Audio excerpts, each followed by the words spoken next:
Эфир нашего телеканала продолжит брифинг оперативного штаба по противодействию коронавирусу. Узнаем о текущей эпидобстановке и принимаемых мерах в регионе. Добрый день. Какова эпидобстановка сегодня в республике? Добрый день, уважаемые жители Республики Саха-Якутия. Текущая санитарно-эпидемиологическая ситуация в республике остается напряженной. На настоящий момент на территории республики по данным управления Роспотребнадзора зарегистрировано 102 новых случаев коронавирусной инфекции. В городе Якутске таких случаев 62. Увеличилось количество случаев в Мегино-Кангаласском улусе и идет на улучшение ситуации. Увеличилось количество случаев в Амгинском улусе, идет на улучшение ситуации в Мегино-Кангаласском улусах. Необходимо обратить внимание на достаточно осложненные ситуации в Вилюйском улусе, в котором зарегистрировано 5 случаев. По 3 случая выявлено в Горном, Чурапчинском, Хангаласском улусах. Кобейский, Нерюнгринский, Усть-Алданский улусы выявлено по 2 случая. В Алданском, Мирнинском и Намском улусе по 1 случаю. В целом за сутки проведено было 792 исследования на новых коронавирусную инфекцию. За весь период пандемии на территории республики было проведено 1 120 693 тысячи тестов. На настоящий момент основной задачей органов государственной власти, органов местного самоуправления является вакцинация на территории Республики Саха-Якутия. В целом уже на территорию республики поступило порядка 198 454 тысяч вакцин. Вакцины против коронавирусной инфекции на территории республики есть всех 3 видов. Первую вакцинацию получили 167 683 человека. Вторую вакцину 111 350 человек. Использовано на настоящий момент 84,6% от общего объема вакцины, поступившей в республику. Лидерами по вакцинации среди улусов республики ежесуточным лидером является город Якутск, исходя из общего количества проведенных анализов. Вторым является Алекминский район. Далее идут непосредственно большие промышленные районы Алданский и Нерюнгринский. Среди антилидеров в республике отмечаются такие улусы, у которых меньшее количество вакцинации проходит. Это Верхний Вилюйский улус. И, соответственно, на настоящий момент только что закончилось заседание с главами муниципальных образований, руководителями оперативных штабов, которое определяет, на котором были поставлены задачи об увеличении количества вакцинированных граждан, особенно сейчас, в наш летний период. На начале летнего периода очень важно сегодня решить вопросы по вакцинации. Наиболее сложным вопросом у нас сегодня является вопрос, прежде всего, все-таки еще раз особого внимания к вакцинации семей беременных женщин, так как мы имеем очень тяжелые случаи, законченные в том числе летальным исходом, в связи с чем еще раз обращаем ваше внимание на необходимость вакцинации проживающих с беременными и находящимся в контакте с беременными сотрудниками, работниками, те, кто проживает в одной семье, членами семьи, так как эта группа лиц на настоящий момент находится в зоне риска. Количество тяжелых больных у нас непосредственно на койках стационарных наших сегодня действительно очень большое, поэтому еще раз обращаем внимание на необходимость создания подушки безопасности. Спасибо. Это был брифинг оперативного штаба по противодействию коронавирусу с последней информацией о текущей эпидобстановке.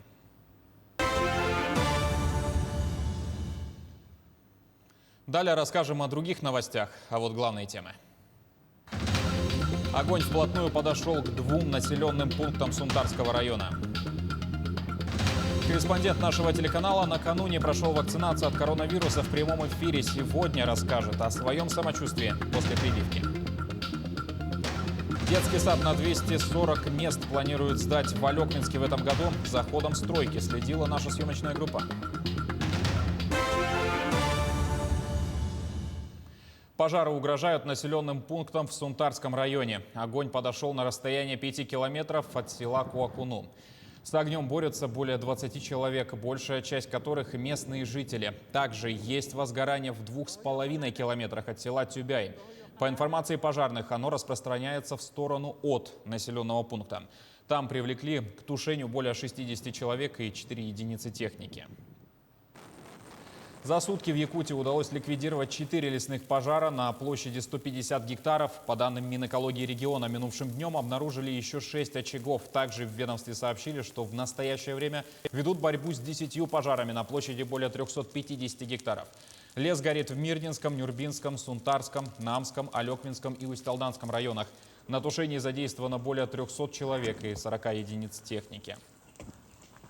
Дополнительное оборудование для тушения лесных пожаров закупили в Якутии. Об этом глава региона А.С.Н. Николаев сообщил в ходе программы «Якутия вперед». По его словам, в этот период возгорания в лесном массиве возникают по двум причинам. Это сельхозпалы и охотники. Но по прогнозам Якутского гидрометцентра ожидается сухая и жаркая погода в июле-августе. Принят ряд мер, в том числе при помощи федерального бюджета закуплены свыше 200 единиц техники. Она сейчас практически доставлена до учреждений.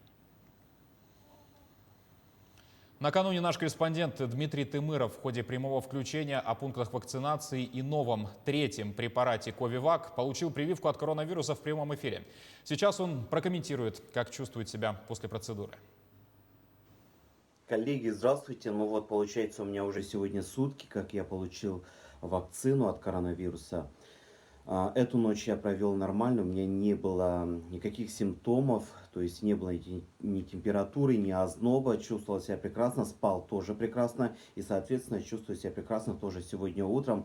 Побаливает место укола, где вот мне поставили прививку, но я думаю, это нормально, как бы в любом случае это вот как-то там прокололи и так далее, да. Но я думаю, что я также себя буду чувствовать и до получения второго компонента вакцины «Спутник Ви», который я получил буквально вот вчера. Так что все нормально. То, что мне рассказывали мои друзья, те, кто получили вакцину, то, что у них была температура, озноб, но у меня таких симптомов нету, чувствую себя прекрасно, еще раз повторяюсь. Вот как так.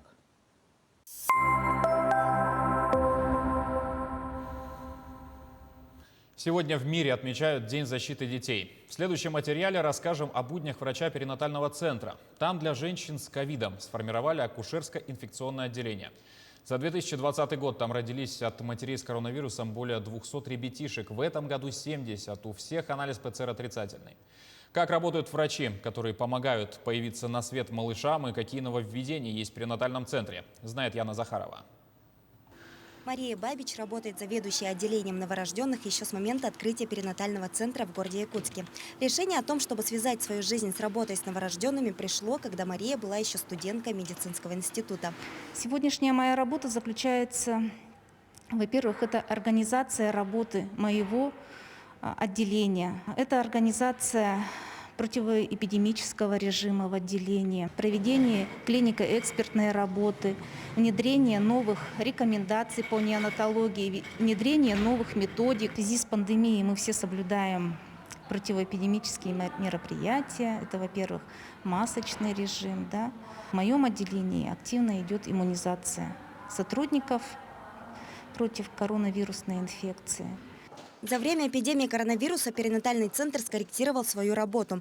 Для женщин с ковидной инфекцией сформировано акушерское инфекционное отделение, в котором в связи с увеличением пациенток с ковидом на сегодняшний день есть 20 коек. Во-первых, сформированы карантинные зоны. На уровне приемного отделения, когда беременные поступают, у них делается забор на ПЦР, анализ на ковид, да, и ИХ. Затем они переходят в родильное отделение, получают там уже результат. Рожают женщины там в карантинных зонах, в отдельных родовых залах, которые рассчитаны на одну беременную женщину, на одну родильницу. Да?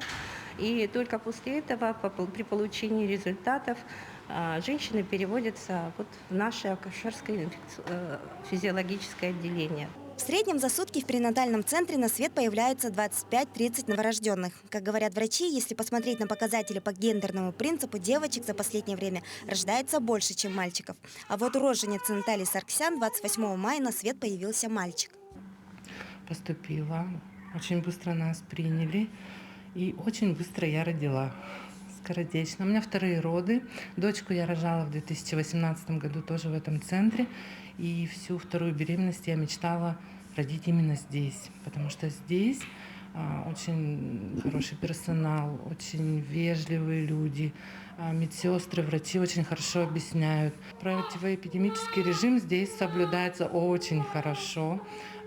Очень часто обрабатывают помещения. Масочный режим – это обязательно. Все следят, все проверяют, все на высшем уровне.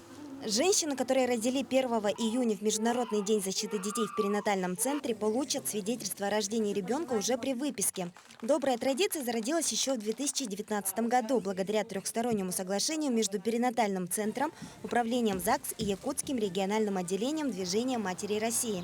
Яна Захарова, Джулустан Иннокентьев, Якутск.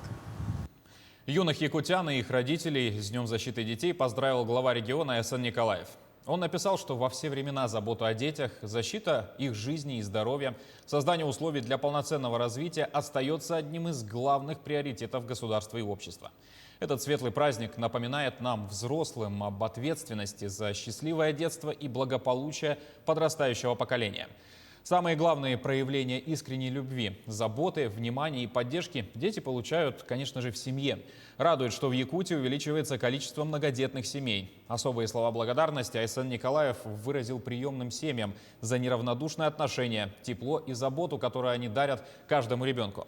Глава региона пожелал, чтобы дети всегда радовали вас своими успехами, а в доме царили радость и счастье. В Алекменске в конце года планируют сдать здание детского сада на 240 мест в микрорайоне ЗСМ. Пока работы на площадке продолжаются, а за их ходом наблюдала Елена Фаст. Продолжается строительство детского сада на 240 мест в микрорайоне ЗСМ. Проект реализуется в рамках проекта «Демография». Здесь разместится 12 групп. У каждой будет своя уличная площадка. Объект у нас вводной в текущем году. Соответственно, сейчас у нас ведется ход исполнения, контроль за ходом исполнения работ. Соответственно, отрабатываем вопросы по решению каких-то текущих проблем. В принципе, на сегодняшний момент у нас вопросы, связанные с щебнем и инертными материалами, решен. Соответственно, если будут возникать в дальнейшем какие-то проблемные точки, будем отрабатывать совместно с нашим застройщиком. Здание будет исполнено в 3 этажах, плюс мансардное помещение на 4-м. Предусмотрено 6 входов, пандус, 2 пожарных емкости. Будет своя дизельная электростанция. Здание строится из шлакоблоков. Монолитно-сборная конструкция. Установлены все сваи, да, залито цокольное перекрытие, установлена опалубка и арматура под 2-й этаж. И завтра начнем заливать 2-й этаж. Вот как-то так.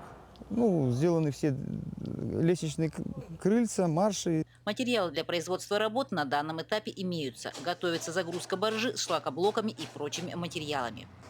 Все изготавливаем сами, в Якутске свои базы, изготовка шлакоблока, вплоть до бордюров, все делаем сами.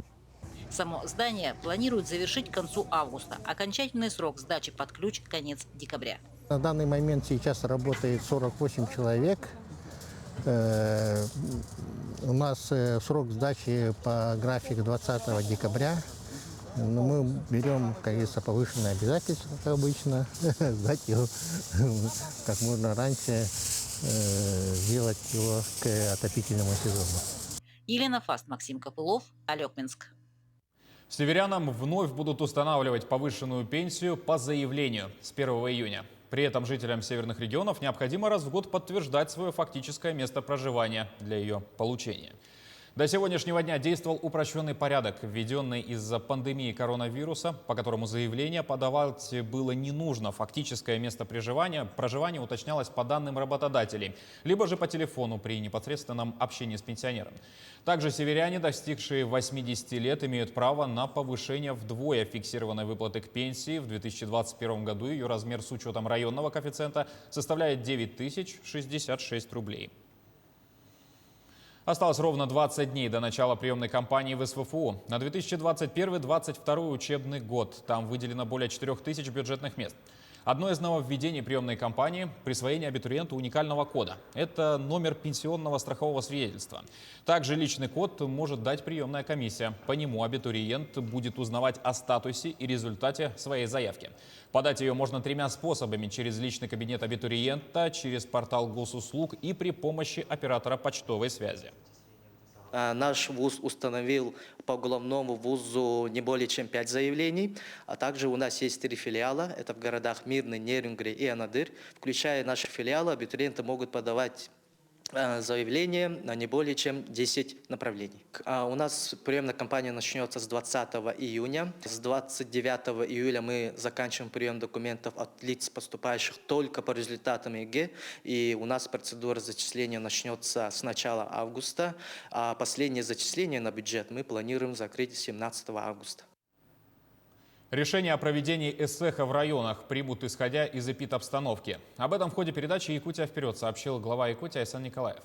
По его словам, на местах, где эсэх пройдет в традиционном режиме, должны будут соблюдаться все необходимые ограничительные меры по коронавирусу.